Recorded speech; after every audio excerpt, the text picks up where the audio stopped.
One. And go. Well, first you gotta show the audience Yep. that I'm presenting to today. Hello, hello, hello, hello, and me, hello. Okay, and go.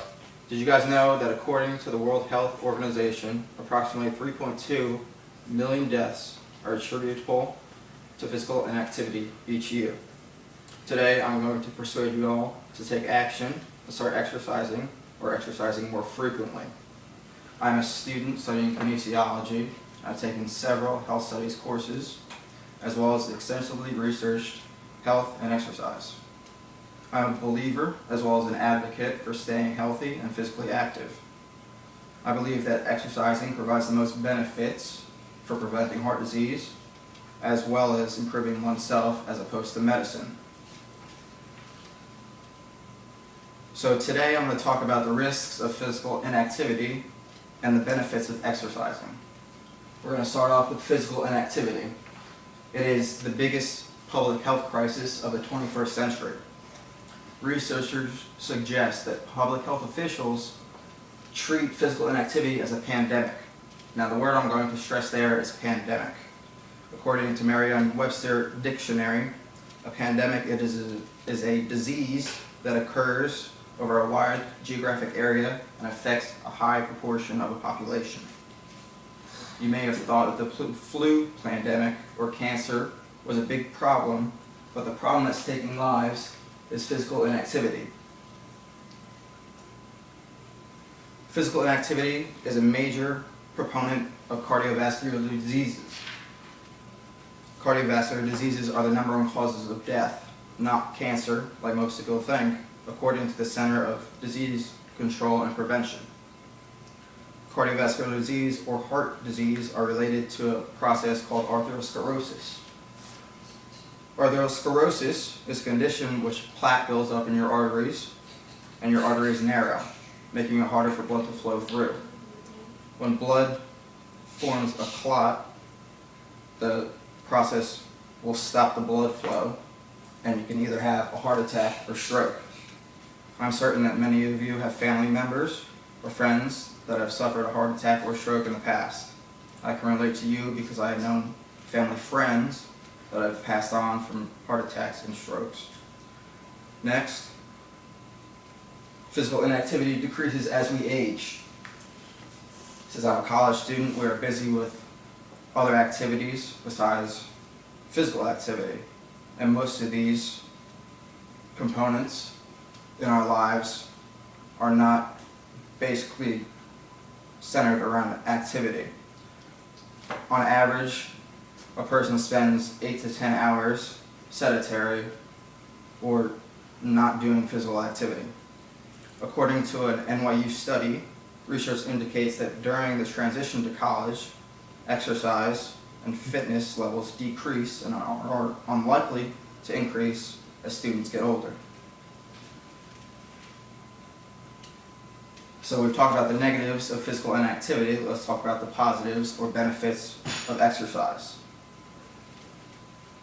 The benefits of exercise is it lessens or can prevent CVD, which is your cardiovascular diseases. As I stated previously, cardiovascular diseases or heart disease is the #1 cause of death.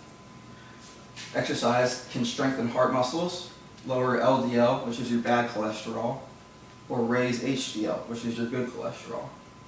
It can also improve your high blood pressure, diabetes, or arthritis. The other benefit of exercise is it improves your mental well-being. I have and deal with anxiety on a daily basis.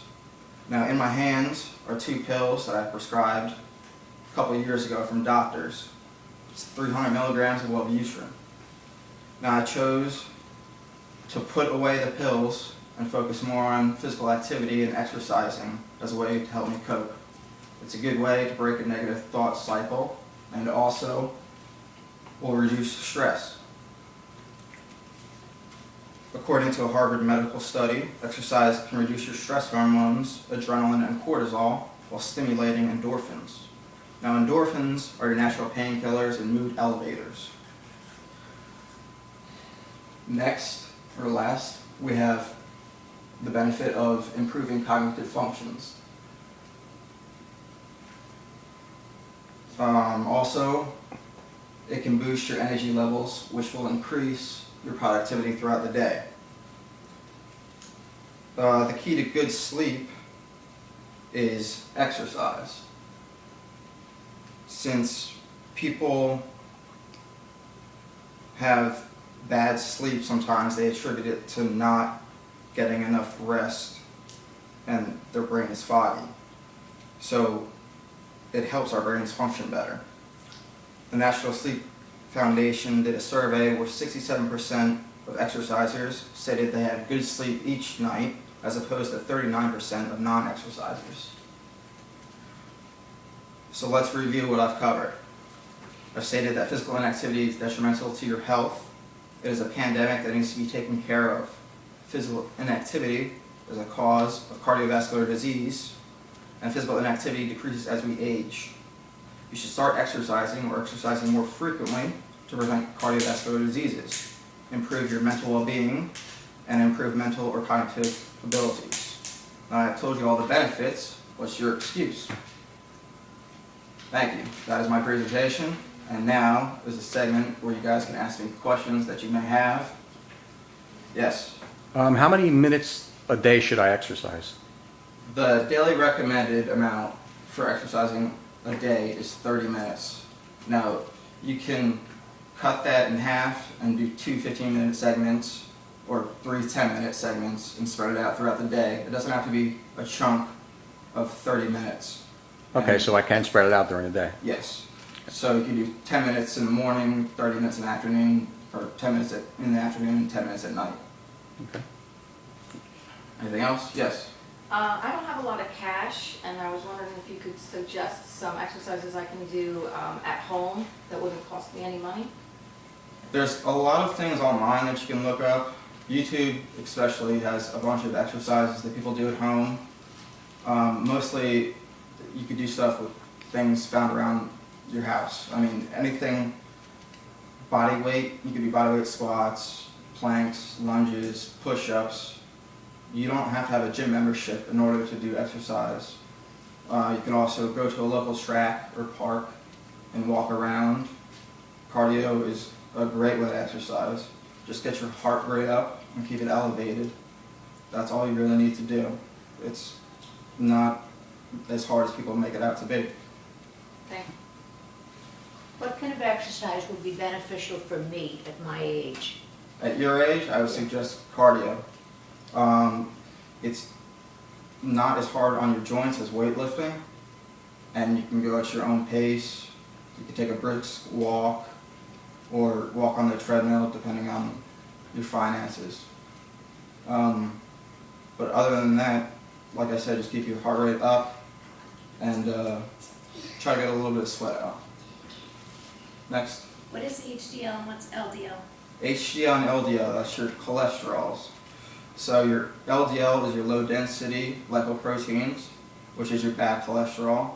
And this is what blocks your arteries, or I guess makes it harder for blood to flow through your arteries. And that's what causes heart attack or strokes. And your HDL, which is your high density lipoprotein, is your good cholesterol. And that makes it easier for blood to flow through your arteries and reduces the risk of heart attack or stroke. And I think we're good. Nobody else has any questions? Thank you. Thank you. Thank you very much.